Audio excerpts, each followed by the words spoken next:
Hello, and thank you for joining me for this training video. Today we'll be covering how to configure my assets. These configurations will apply to both the reservation portion as well as the custody portion of my assets. We'll start off by going to the System Configurations in the Admin dropdown.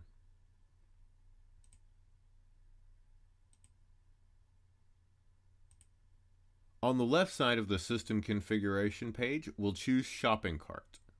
And here we have the configuration options. And as you would expect, they're going to control the look and feel of the My Assets portion of the system. The first option here with image size will apply to the asset images that are on the list pages as seen here.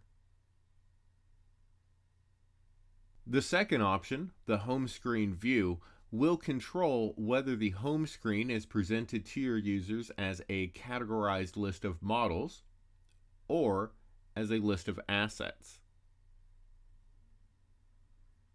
The third option here is a configuration dropdown, which will allow you to control what information is presented on the asset screens. Administrators are able to choose which options they prefer to have here, while also controlling the clutter on the interface.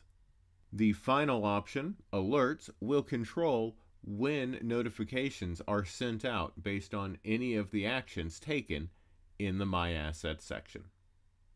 Once the cart is configured, the last step is to decide which items will be available for which cart. We're going to head into the File section on the sidebar and click on Asset. When we open an asset file, there are two checkboxes under the Acquisition Type field.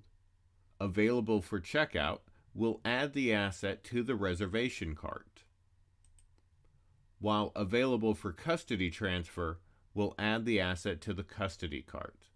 These two fields are also able to be imported to update the asset list en masse. Thank you again for joining me for this video. Be sure to check out the rest of our training videos for any other questions.